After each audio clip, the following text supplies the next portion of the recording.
사도신경으로 신앙 고백 드리겠습니다. 나는 전능하신 아버지 하나님 천지의 창조주를 믿습니다. 나는 그의 유일하신 아들 우리 주 예수 그리스도를 믿습니다. 그는 성령으로 잉태되어 동정녀 마리아에게서 나시고 본디오 빌라도에게 고난을 받아 십자가에 못 박혀 죽으시고 장사된 지 사흘 만에 죽은 자 가운데서 다시 살아나셨으며 하늘에 오르시어 전능하신 아버지 하나님 우편에 앉아 계시다가 거기로부터 살아있는 자와 죽은 자를 심판하러 오십니다.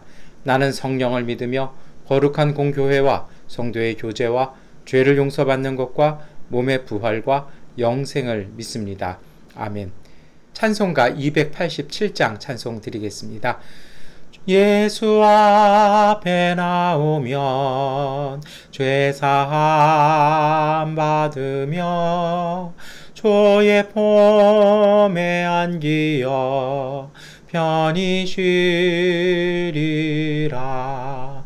우리 주만 믿으면 모두 구원 얻으며 영생 복락 멸류관 확실히 받겠네. 예수 앞에 나와서 은총을 받으며 맘의 기쁨 넘치어 감사하리라. 우리 주만 믿으면 모두 구원 얻으며 영생 복락 멸류관 확실히 받겠네. 예수 앞에 설 때에 흰 옷을 입으며 밝고 빛난 내 집에 길이 살리라. 우리 주만 믿으면 모두 구원 얻으며 영생 복락 멸류관 확실히 받겠네. 아멘. 마태복음 20장 1절부터 16절까지의 말씀 세번역번 성경으로 함께 읽겠습니다. 하늘나라는 자기 포도원에서 일할 일꾼을 고용하려고 이른 아침에 집을 나선 어떤 포도원 주인과 같다. 그는 품삯을 하루에 한 데나리온으로 일꾼들과 합의하고 그들을 자기 포도원으로 보냈다. 그리고서 9시쯤에 나가서 보니 사람들이 장터에 빈둥거리며 서 있었다. 그는 그들에게 말하기를 여러분도 포도원에 가서 일을 하시오. 적당한 품삯을 주겠소 하였다. 그래서 그들이 일을 하러 떠났다. 주인이 다시 12시와 오후 3시쯤에 나가서 그렇게 하였다. 오후 5시쯤에 주인이 또 나가보니 아직도 빈둥거리고 있는 사람들이 있어서 그들에게 왜 당신들은 온종일 이렇게 하는 일 없이 빈둥거리고 있소? 하고 물었다. 그들이 그에게 대답하기를 아무도 우리에게 일을 시켜주지 않아서 이러고 있습니다 하였다. 그래서 그는 당신들도 포도원에 가서 일을 하시오 하고 말하였다. 저녁이 되니 포도원 주인이 자기 관리인에게 말하기를 일꾼들을 불러 맨 나중에 온 사람들부터 시작하여 맨 먼저 온 사람들에게까지 품삯을 치르시오 하였다. 오후 5시쯤부터 일을 한 일꾼들이 와서 한 데나리온씩을 받았다. 그런데 맨 처음에 와서 일을 한 사람들은 은근히 좀 더 받으려니 하고 생각하였는데 그들도 한 데나리온씩을 받았다. 그들은 받고 나서 주인에게 투덜거리며 말하였다. 마지막에 온 이 사람들은 1시간밖에 일하지 않았는데도 찌는 더위 속에서 온종일 수고한 우리들과 똑같이 대우하였습니다. 그러자 주인이 그들 가운데 한 사람에게 말하기를 이보시오. 나는 당신을 부당하게 대한 것이 아니요 당신은 나와 한 데나리온으로 합의하지 않았소. 당신의 품삯이나 받아 가지고 돌아가시오. 당신에게 주는 것과 꼭 같이 이 마지막 사람에게 주는 것이 내 뜻이요 내 것을 가지고 내 뜻대로 할 수 없다는 말이요 내가 후하기 때문에 그것이 당신 눈에 거슬리오 하였다. 이와 같이 꼴찌들이 첫째가 되고 첫째들이 꼴찌가 될 것이다. 아멘. 네, 여러분 오늘 우리가 읽었던 이 마태복음 20장 그 포도원 주인의 말씀은 우리가 잘 아는 말씀이고 설교를 통해서 많이 들으신 말씀입니다. 이 말씀에 대한 전통적인 해석은 그리고 사실 이 말씀이 지향하는 것은 이렇습니다. 오늘 예수님께서 말씀하신 것은요, 하나님 나라에 대한 비유인데요. 이 하나님 나라가 어떻다라는 것입니까?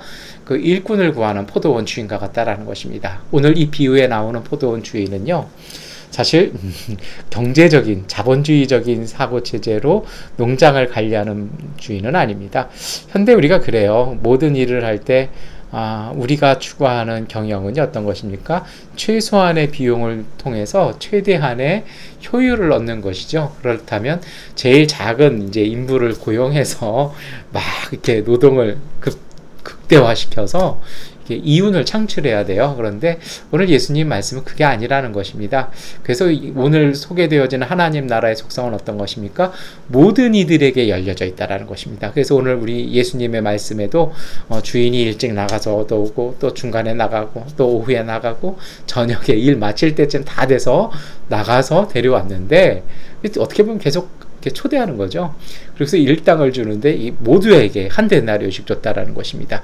왜 한 데나리온이냐면요, 이 한 데나리온은요, 예수님 당시에 한 가정이 살기 위해서 필요한 그 생계 유지비가 한 데나리온이었기 때문입니다. 모자르면요, 그만큼은 사실 빚이 되는 것이죠. 그러면 가난이, 이 빈곤이 극대화됩니다. 그래서 오늘 이 포도원 주인은요, 그리고 하나님 나라는 모든 이들에게 나눠주고 그 하루 예수님의 주기도문에도 나오는 일용할 양식을 보장해 줍니다. 예, 세상이 여기에 대해서 이의를 제기합니다. 우리는 일찍 왔는데 저 사람은 1시간도 일 채 안 했는데 왜 다르냐라는 것이죠.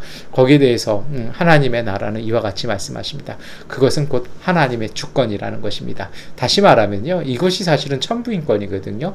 모든 가족들, 모든 가정은 하루에 살 몫을 공급받는 것이 하나님의 뜻이고 하나님의 마음이시라는 것입니다. 그리고 그것이 바로 하나님 나라라는 것이죠. 그리고 그 유명한 말씀, 첫째가 꼴찌되고 꼴찌가 첫째 된다라는 말씀을 이렇게 나옵니다. 이 내용 우리가 잘 아시는 말씀이에요. 그래서 오늘은 이 잘 아는 내용 말고요, 조금 더 깊이 보셨으면 좋겠습니다.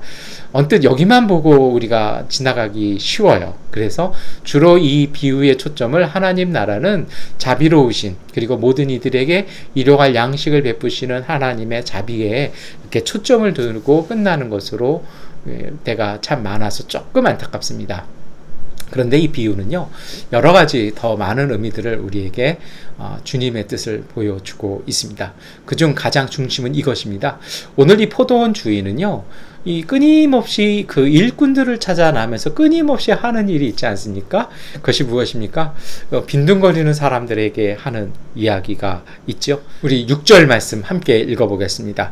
오후 5시쯤에 주인이 또 나가보니 아직도 빈둥거리고 있는 사람들이 있어서 그들에게 왜 당신들은 온종일 이렇게 하는 일 없이 빈둥거리고 있어? 하고 물었다. 여러분, 이 주인이 계속해서 나가다가 5시면요, 거의 일이 끝날 때쯤이거든요. 갔더니 아직도 노는 사람들이 있으니 물어보는 거예요. 왜 이렇게 빈둥거리고 있습니까? 이렇게 물어보죠. 그러니까 그 다음에 이 나오는 말씀이 뭐라고 해요? 그들이 대답하는데 아무도 우리에게 일을 시켜주지 않아서 놀고 있습니다. 그러자 이 주인이 어떻게 얘기하는 겁니까? 그러면 가서 내 포도원에 가서 일을 하시오라면서 고용을 해준다라는 것입니다. 사실은 저는 이 말씀을 읽으면서 이런 느낌이 있어요. 뭐냐면 하나님의 자비는 변함이 없고요, 하나님께서는요, 모든 가정들, 모든 사람들에게 이처럼 하루의 생계를 이어나갈 수 있는 축복과 양식들을 하나님의 은혜로 예비해 두셨고 우리에게 약속해 주셨습니다.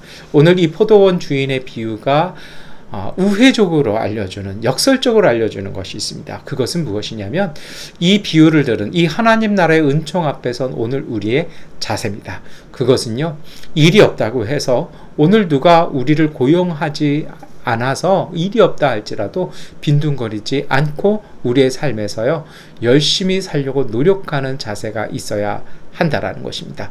왜냐하면요, 오늘 이 일꾼들이 그래요. 빈둥거리고 놀고 있었는데요, 이 사람들이 서 있던 곳은 어디입니까? 일거리를 구하는 장터마당 길가였을 것입니다. 우리식으로 얘기하면 이 인력 시장이라 그러죠. 저도 이제 대학 다닐 때 그리고 군대 갔다 와서 이 인력 시장에 나가본 적이 있습니다. 그래서 막노동으로 이제 남아있는 학기 네 학기 그 2년 동안의 학비를 이렇게 모아본 적이 있어요. 근데 여러분 생각해 보세요. 제가 나갔던 그 인력 시장은요, 아침에 한 8시 반 되잖아요. 모든 분들이 집에 돌아갑니다. 왜냐하면 주로 인력 시장은 아침에 새벽 일찍 시작해서 탁 정합니다. 왜냐하면 하루 일이 거의 뭐 막노동 같은 거 7시 반, 8시 해 뜰 때부터 시작하기 때문에 거기에 맞춰서 얼른 뽑고 일거리를 구하지 못한 분들은요, 실망해서 이렇게 집으로 돌아가거나 아니면은 좀 힘없이 돌아가는 모습도 처음엔 저도 그런 모습 중에 한 명이었습니다. 그런데 놀라운 건 뭐냐면요, 오늘 마태복음에 5시면 제가 일 끝날 자리라고 말씀드렸잖아요. 그러니까 여기까지 있었던 사람들은요, 마지막 희망 가지고 그 일 혹시라도 늦게라도 누가 와서 나를 써주지 않을까 하면서 기다리고 있었던 사람들이라는 것입니다. 여기서 빈둥거린다라는 말이요, 우리 한국어 어감에서는 조금 비난하는 이야기일 수 있어요. 뭐 게으름 어떤 그런 의미가 조금 있죠. 그런데 솔직히 저는 오늘 마태복음 입장에서 그런 의미는 아니었을 것 같아요. 그리고 되게 안타까운 얘기죠. 정말 하루 일과 다 끝났는데 가서 뭐 쉬든지 아니면 놀아도 되든지 정말 집에 가서 빈둥거릴 수 있는데 이 사람들 못 갔다라는 겁니다. 그러면서 뭐라고 얘기합니까? 이 정도 열심히 있다라면 일할 수 있을 텐데 라고 했을 때 우리를 아무도 고용해 주지 않아서. 그런데요, 이 포도원 주인, 다시 말해서 하나님의 나라는 그들을 고용하고 그들에게 얼마 일을 하지 않았지만 하루의 생계를 보장해 줄 수 있도록 은혜를 베풀어 주었다라는 것입니다. 저는 이 부분이요, 더 마음에 와 닿습니다. 정말 우리도 지금 일거리가 많이 없고 코로나 때문에 사업들도 다 어려우시고 또 우리 일하시는 것들이 어려움 속에 있는 거 압니다. 그런데요, 여러분, 오늘 예수님께서 말씀하신 하나님 나라의 비유는 이렇게 말씀하십니다. 일꾼들을 불러서 그들의 생계를 지켜주시고 일용할 양식 주시는 하나님의 약속은 모든 이들에게 약속되어진 주님의 은총입니다. 그 약속을 받아들이는 사람들이 있습니다. 그것은요, 하루 해가 떨어지기 전에 그래도 내가 조금이라도 일을 해서 우리 가족의 생계를 책임지겠다라고 그 인력 시장을 떠나지 아니하고요, 그 일거리를 찾으려고 마지막 순간까지, 그 오후의 늦은 순간까지 그 자리를 지키며 일할 의지를 갖고 있었던 사람들을 하나님 나라는 그들을 불러서 은혜를 베풀어 주신다라는 것입니다. 저는 이것이 복음이라고 생각합니다. 여러분, 많은 분들이 포기해버릴 때가 많아요. 그러나 정말 하나님의 은혜를 받는 사람들은요, 이러한 주님의 은총도 필요하고 중요하고요, 하나님의 베풀어 주시는 그러한 은혜도 중요합니다. 그런데 저는요, 은혜가 중요하기 때문에 우리의 자세도 중요할 것 같아요. 하나님의 약속을 믿고요, 하나님의 그 은혜를 믿기에 마지막 시간까지, 우리에게 허용된 마지막 태양빛까지 기다리며 그 일을 하겠다라고요, 준비하고 그 노력을 붙잡고 있는 이러한 자세, 이러한 삶의 자세가 저는 믿음이라고 생각합니다. 제가 미얀마에서 목회하면서 또 사역하면서 한국에 있을 때하고 좀 달라진 것이 있었습니다. 뭐냐면요, 저는 교회 오빠들이 싫어지기 시작했습니다. 세상에서는 별로 할 일 없이 교회에서 하루 종일 기타만 붙잡고 있는 일명 한국교회 교회 오빠들이요.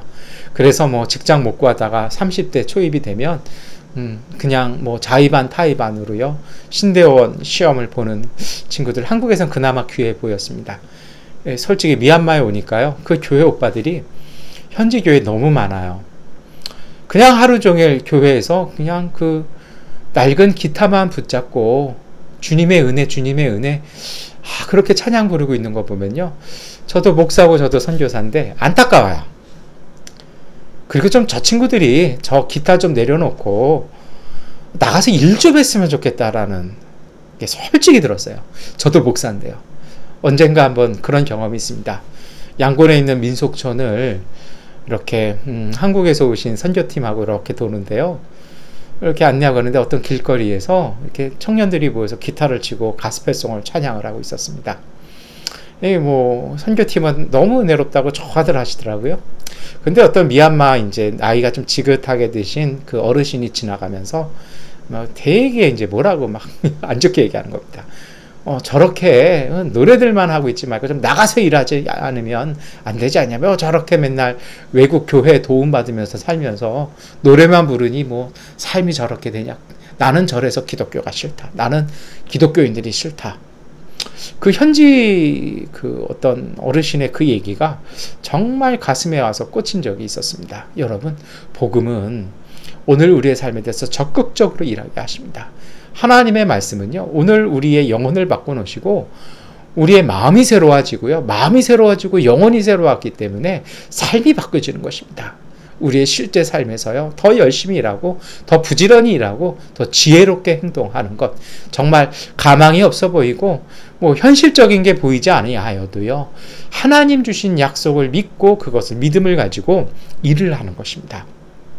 오늘 우리에게 주어진 이 포도원 주인의 말씀 마지막 부분에 좀 어울리지 않는 말씀이 있죠. 첫째가 꼴찌되고 꼴찌가 첫째 될 것이다.